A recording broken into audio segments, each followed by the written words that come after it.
Pardon the interruption, but I'm Mike Wilbon. Tony, you're hosting today's show with a fractured rib. Were you in a fight? I'm Tony Kornheiser. I sneezed. You sneezed. It was a violent sneeze. You should have seen the other guy. It must be violent. Yeah. Because a sneeze. You remember what happened on last Tuesday? I was walking the dog about 5:30 in the morning, and I slipped on black ice where I hurt it. Right. And I must have cracked it then. It's the 8th rib on my left side. But the sneeze, I went down on the ground like I was shot. It hurt so much. Just a quick. Don't sneeze. Dog walker. Yeah. How about that? Yeah, we got one. It's hard to get one at 5:30. There's 800 in your neighborhood, like Uber. Yeah. Everywhere. I should put it on my phone. Welcome to PTI, boys and girls. I am back, baby. Yeah, good. In today's episode, the Rams advance, the Patriots do it again, and some Eagles reportedly have issues with Carson Wentz. But we begin today with the worst no call I have ever seen. The referees allowed Rams DB Nikhil Roby-Coleman to commit clear pass interference on Saints receiver Tommy Lee Lewis. The result was that the Saints could not milk the clock and win on a last-second field goal, as everyone expected. Mark Maskey of the Washington Post reports the NFL will discuss at length making pass interference subject to instant replay review. Wilbon, this no call taints the Rams, doesn't it? It doesn't taint the Rams. It taints the outcome of the game. You know, this in concert with the next game, and we'll get to that and talk about the errors there. The officiating was so incompetent that it bothers me. To me, it was the low point of the NFL. I don't mean in terms of policy or social issues. I mean just in terms of the competition on the field. Both results are tainted. And it doesn't mean that the team I'm not holding it against the teams, but the league can't get it right. Tony, the NFL is at a point yesterday in its showcase events where it can't even guarantee the integrity of the results. And that, to me, I'm down on the NFL today and down on the whole process and what happened. Because if you can't get this right, then what the hell are we doing trusting your product? So this is 2 years in a row for the Saints where they get bounced out of the playoff on some freakish thing. Last year was at their own hand. Yeah. Last year they made the worst defensive play I've ever seen against Minnesota, and they were out. They had nothing to do with this. This kid not only went helmet to helmet, made no play on the ball he wasn't even whatsoever. Watching. It's two penalties. None. It's the old face guarding and pass interference. So my feeling is that you have to. These are the playoffs. This is at 141 to go in the playoff. Yeah. This is the last 2 minutes of the playoff. That non-call is so terrible. Now, you know, Roger Goodell, who yesterday was in Kansas City rooting against the Patriots, Roger Goodell has the power. For Tom Brady. He never roots for Tom Brady. Oh, sure he does. Rule 17, Section 2, the commissioner can take appropriate corrective measure. That's not going to happen. No, it's not. But so what do you do? Tony, all we can do is express outrage. I mean, it's sports go. I mean, this is not, we don't have to take it to the streets. We can save that for the federal government being out in right now. In baseball, they'd come back the next day and they would play the last 2 innings. Tony, you'd have to protest and they never actually would do it. Roger Goodell's not going to do anything. How do you go to the opposing coach? How do you go to that owner? Let me tell you something. If this was Al Davis, if this was Jerry Jones, if this was Robert Kraft, the league would they would be afraid. And people would call the game and the situations differently because they would not want to cross. Wait. I don't believe that at all. I don't mean the officials on the field. Oh, okay. I mean the commissioner and his cronies would handle it differently if faced with an owner of consequence. The Saints are out because of this non-call. Yeah. It's unfair. Of course it is. Unfair. Preposterous. Tony, lost in all of this, understandably, was a pretty darn good performance in difficult road circumstances by Jared Goff and the Rams. With Todd Gurley weirdly in and out of the lineup, Goff was able to complete 25 of 40 passes for 297 yards and a touchdown. And the Rams defense, after giving up those 13 points early, gave up only 10 the rest of the way. So it's the fact that we have to talk about the officiating making us give short shrift to the Rams. So I wasn't here Friday because I was hurt. I would have picked the Rams. Now, I would have picked the Chiefs, too, so I wouldn't have had them both right, but I would have picked the Rams. I look at the Rams, and I think the Rams are a very good team. The answer to the direct question is, of course, we're giving short shrift to the Rams, but we have to because of the overwhelmingness of this particular call. So, yes, the answer is yes. Yeah, and I thought that I picked the Saints. I mean, I picked the Patriots because I always think the Patriots are going to win. You know that. and I'm going to pick them again when we get to that segment. But the Rams did play well. But, Tony, I told you this morning on your podcast, this is not a day where I'm going to celebrate these games. I'm not. I thought the games were great. The games were, as I said to you on your podcast, wildly entertaining. Yeah. They were flawed so seriously. They were egregiously badly officiated. They offend my sensibilities. I was in a place this morning. I was in a perfect laboratory to get reaction to this. 2 big city airports that had no affiliation with the games and weren't even the airports and cities of rivals, O'Hare and Washington Reagan. And the same reaction came up every time from people who are clearly football fans. Are you going to kill the NFL on PTI today? Well, you're going to. I'm doing it. Well, you're doing the best you can. I didn't need to be egged on by then, but I'm just saying I have trouble going back and saying, oh, and this play was great for the Rams, and they did a great job here because they got gifted a game. Let me make 2 points here. The kicker that they have. Yeah, he was great. Okay, from 48 and 57. From 57, and the one from 57 was right down the middle. Could have and the thing about the Rams is this: that's a 13-3 team that averaged 33 points a game. They were very, very good all season long. They're a really good team. Jared Goff may not be Patrick Mahomes, but Jared Goff's a whole lot better than we thought he was 3 years ago. Whole lot better. Good team. Did they earn their spot in the? No, and you know what I'm going to say, Mike, and I don't want to go too long in this. I don't think the Saints are ever getting back. I don't think Peyton and Breeze are ever, not with those two. I think this was it. The New England Patriots, get ready, everybody. Wilbon's going to launch. The New England Patriots are going to the Super Bowl for a 3rd straight year and their 4th time in the last 5 years. Tom Brady's brilliance is unassailable, but there is so much attention to the Edelman muff call, the Brady roughing call, roughing the logo, and the D. Ford offsides call. Wilbon, you have railed against these calls that you believe benefited the Patriots. No, they did benefit the Patriots. Are you maybe it's the same question. You're overlooking their greatness. No, I'm not overlooking their greatness. More than one thing can be true. The Patriots are great, and they got help. And it's not the first time. They got lots of help yesterday. And again, Tony, did the Patriots earn yesterday's win? No, they didn't. They've earned their place in NFL lore. Don't tell me if you brush, that's how hard Tom Brady got hit. Don't hit my back. Don't get my rib. I forgot. That's the You'll side. be on the DL. And you know what? Brady got hit that hard, and it was a penalty. That's an embarrassment. Let me just say this. The second and 7 call. Were gifted that was a not victory a 3rd yesterday down call. because they scored a touchdown in that possession in an overtime game. Tony, I was at an event that was as bad as this, and that was the Sacramento Kings Game 6. I knew you'd go there. You know that your colleagues and your friends who cover that game think it was the most embarrassing moment in NBA modern history. This was every bit as embarrassing as the Saints win because they didn't earn it. You're letting a great team off the hook.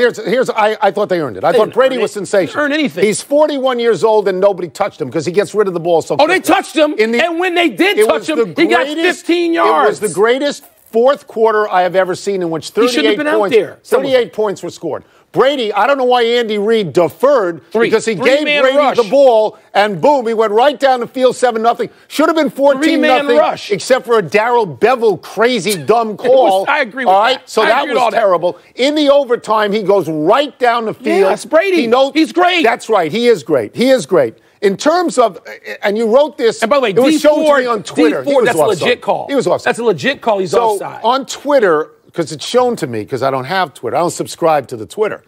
But on Twitter, you raised the question of an agenda here. I did. But 3 calls in a row. Okay, Mike. 3 calls in 2 series. Mike, all the owners hate the Patriots. The commissioner hates the Patriots. The commissioner is in Kansas City rooting against the Patriots. Number than the Patriots and Tom Brady. You know what the Los Angeles Rams got to practice all week? When they cough, don't do it toward Brady. Put your hand over your mouth because you'll get 15. You know, you can let this slide if you want. Put your hand up if you can let it slide if you want. I think Tom Brady and the Tom Brady's the greatest. We're not questioning that. Great. That game yesterday was an embarrassment. Not to me. So in other words, the first game, because they didn't offend your sensibilities, the first game call you will rail against, but Tom Brady getting 15 for that. That's a bad call. It's a second down. A touchdown. It's a second down. It's not a 3rd down. Tony. Can we move on? No. Okay, you're going to keep saying it. I don't really want to move on because I don't care about the Super Bowl. I'm going to tell you that right now. The most effective thing the Patriots let me tell the producers, did let's kill the fifth story. Kill that. Let's go kill right that. back We're to going, this. forget the fifth story. You know what the Patriots did great yesterday? They didn't get help from the zebras from? It might have been keeping Mahomes off the field. The Patriots ran exactly twice as many plays as Kansas City. And, of course, in overtime, it was 13-0, with perhaps 13 plays to nothing, with perhaps the league's MVP never setting foot on his home field. A lot of folks where I was watching were screaming for the overtime rule. No, not in the airport. Overtime rule, change it so that each team gets the ball at least once. Are you in an uproar, at least for that? I will get to that question in a second. But I want to say this is the last time anybody's beating Kansas City with Pat Mahomes. What he did in the second half of that game, he's the goods. Pat Mahomes is the goods. Sounds like nobody's going to beat Dan Marino and the Dolphins anymore. And he had the same year Mahomes just had in 23. And you may be right, or I may be right, because he looks great. He is great. Now, to answer this question, if you want to change the rule, I'm okay with it. But I like this rule. This is professional football where you play offense and defense. Agreed. There's got to be some benefit for winning the coin toss. Or else why have the coin toss? If you win it and you can stick it down somebody's throat for 80 yards, you do it. More power to do you. it. And if you can't stop somebody, I have no sympathy for the Chiefs in that limited regard. I would just criticize the Chiefs in this way. When they went out there for the coin toss, they should have provided the coin because I'm not sure it didn't have heads on each side for Brady. So let me just get that in there. I don't care about the Chiefs. And you know I picked the Patriots. How many weeks? A lot of I have weeks. a pool. More than I did. Every week I pick the Patriots. More Okay, than but I did. This is unsavory. Stop somebody. Now, stop somebody. I'm okay with the rule as it is, but I will say this. I don't want a college. I don't want 55. No. I got another one. What? Just play a quarter. Play the 15-minute quarter with all the rules as they are. Play an extra quarter. I think I'm fine with that, but I think they'll say safety. I think they'll say safety. Hide behind safety. Don't care. Let's start right here. Wilbon's not going to participate in this as we look forward to the Super Bowl. It'll be just me. Just cut it off. The ninth such Super Bowl for Tom Brady in the 18 years he's been to start. Wilbon, I know you will refer to any odds I quote as junk. Total. But it is worth noting that the Rams immediately opened as a 1-point favorite, and boom, enough money came in on the Patriots to make them a 1.5-point favorite. So what are your initial thoughts on the game? The Patriots win. That's my only thought. They'll beat down the Rams and win easily. Now, take it away. Because I really don't care. See, I really don't care because these two teams, based on yesterday's results, these two teams should not be in the Super Bowl. Will you make a pledge not to watch? No. Oh, okay. It's too bad. I want to see the matchup of McVay and Belichick. I want to see the old master against young kid because he's the only young kid who's put in that Belichick class. I want to see if the Rams' speed overwhelms the Patriots, and I want to see if Brady can do it again. And you know what I really think, honestly? What? I think this is it. I think 9 and done for them. I just can't. You do this every year. No, they're going to be in it next year. No, I'm going to remind you. You said this last year. This is it. This is Did you say this last year? I did. Because of Malcolm Butler. And then Brady didn't show up for OTAs. They're the best team. Let's take a break. And they're going to get every call in the world. Several Eagles reportedly have reservations about Carson Wentz. 15 yards, coughing on Tom Brady. Does Russell Westbrook have a good reason to be upset with Embiid? Is he the best quarterback you've ever seen? Brady? Yeah. I mean, it's right. It's mail time where you pick the issues. That's the company line anyway. Let me see what's first. We pick the issues. What are the issues? What do you make of the Philly Voice report regarding the mixed feelings some Eagles have about Carson Wentz? Well, the report, just to rehash a little bit, basically says that Carson Wentz is a self-absorbed tilt the balance of the field for his own favoritism issues kind of guy, and that not everybody likes this.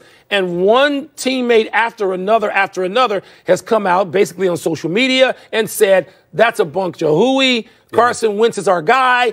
And my take on this, Tony, is the Eagles better know whether there's something to this before they try to get rid of the backup quarterback. I place absolutely no regard in a story that is volcanic, that kills somebody and only quotes anonymous sources, like lists no names whatsoever. Yeah. If you ask me, are there some Eagles who probably prefer Nick Foles? Sure. He took them to the Super Bowl, and if Alshon Jeffrey doesn't miss that ball, maybe they're back there again. But, I mean, I think that the Eagles themselves picked Carson Wentz as a superior guy. I don't know what else you're supposed to say about it. Eagles management better make sure that report is not true before they trade Nick Foles. I'm just saying, I give it no particular let him buy himself out. Because every single person in there comes out in favor of Wentz. Anonymous. Hard. The anonymous ones. You expect Kareem Hunt to play in the NFL this season? I don't know about this season, but he's 23 years old, and he's really good. And I think a lot of coaches are going to take the Matt Nagy Chicago Bears position, which is they're not going to rule it out.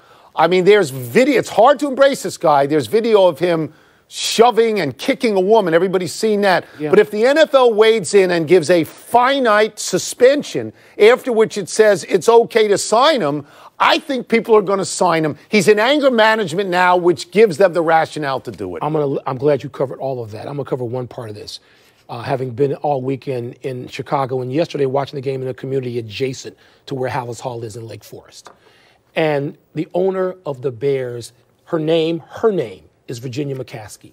And if Virginia Granddaughter of George Hallis? No, daughter of George Hallis. If Virginia McCaskey to say, and I have no idea where this is going, if she was to say, I want to have a conversation with this young man, and if I get the results I want, the impression, I'll sign him, no one could question Virginia McCaskey. Should Russell Westbrook be upset with Joel Embiid for what happened Saturday night? No. I don't even get this. I mean, Westbrook and Embiid had some, they were involved in a tough, close game. He took them out there. Hard foul we used to see in the Eastern Conference all the time. Not that OKC is there. But Westbrook, I will say this. He has been injured with guys fouling him or approaching him physically. I understand why he would be upset in general. He and Embiid, I don't understand beef there. I don't really care about this at this point. I will say about Russell Westbrook what I say all the time.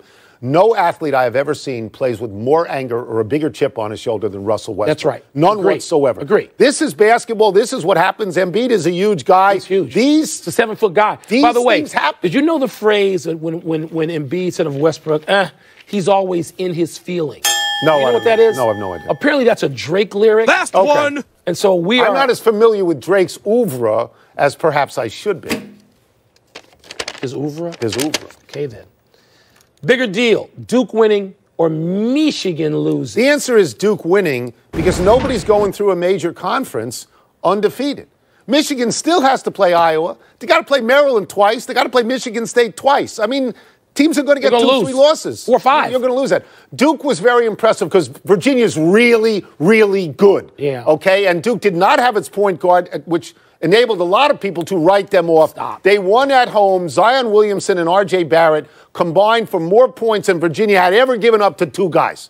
Because they're going to the league. 1-2. And so don't tell me Duke winning's a big deal when they got the 1 and 2 in the draft and probably the 1, the 2, and the 5. Do you think Michigan's a bigger deal? Michigan's a bigger deal. Really? We agree on what's going to happen. Michigan's going to lose 5 games in the conference. 3 or 4. They're going to go, what do we play, 20 now? They're going to go 15-5 in the conference. The bigger deal is Michigan losing. Duke was going to win that game. You weren't here Friday because you were holding yourself. I was hurt. That's your oeuvre you were holding? No, that's not my oeuvre. Okay. Enough email. Let's take one last break, but still to come. Boogie Cousins is back on the floor for the Warriors tonight. What should we expect? And is Chris Bryant of the Cubbies out of line for calling St. Louis boring? At the time, I was in my feelings. You were in your feelings. Did you know it was a Drake? Kevin Nagani, tonight on SportsCenter, Adam Schefter tells us if the NFL could make pass interference reviewable after the Saints' blown call, plus new details from inside the Patriots' emotional locker room, and fresh highlights from around the NBA on MLK Day. See you at 6 Eastern with Sage Steele after PTI.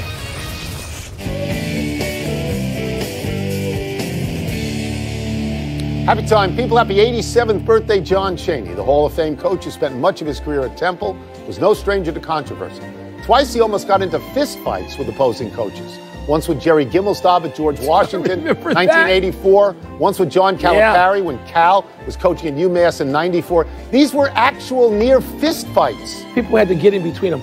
I got to cover and got to know John Chaney, and it is an honor. I am grateful as a sports writer I had the opportunity to be around John Chaney as much as I did. Happy anniversary, Bob Kraft. On this day 25 years ago, Kraft bought the Patriots for a then NFL record, $172 million. The Patriots are worth more than 10 times that now. No owner in the NFL has had an extended run of greatness like Kraft's Patriots. Everyone thinks their success is tied exclusively to Belichick and Brady, but Bill Parcells and Drew Bledsoe got them to a Super Bowl as well. Tony, now worth $3.8 billion according to Forbes. But what would they be worth if Brady and Belichick left at the same time? How about that value then? I still think the same. Okay. Happy trails, Simona Halep, the #1 seed, knocked out of the Australian Open by 37-year-old Serena Williams. It is ridiculous that Serena Williams, the best player in women's tennis, is a 16th seed. And it's ridiculous that they met in the round of 16. No #1 seed should have to play Serena Williams in anything earlier than the semi. Amen to all that. 4:15 a.m. in the morning. Francis Tiafoe, our man, taking on Nadal. And I'll be up at that time. Running out of show, we go to the big finish quickly. Manny Pacquiao beat Adrian Broner. You surprised? At 40 years old, I'm a little surprised. Now he wants to fight Money Mayweather. I don't know if I want to see that. Phil Mickelson finished second after leading for 3 rounds. How should he feel? Feel good. He threw a 60 on Thursday, and the kid beat him with a birdie on 18. Yeah. Chris Bryant called St. Louis boring. Yadier Molina called him a loser. Who looks better? We hate them. They hate us. Cardinals, Cubs. Anyway, doesn't matter. Warriors at Lakers tonight. What do you expect? I expect the Warriors to win and win handily. Lakers been playing pretty Warriors well. are great. Last one, Rockets and Sixers tonight. How many for your boy James Harden? Jimmy Butler, Embiid out there playing defense. Under 40 for Harden. For you. Under. We're out of time. We'll try and do better the next time. And I'm Tony Kornheiser. That's how great Harden is. I'm still seeing 38 maybe. I'm Mike Wilbon. Same time tomorrow, Knuckleheads. You can get the podcast on the ESPN app or Apple Podcast. Chris Duke, feeling better with the bruised rib. Thanks very much. Don't cough on him.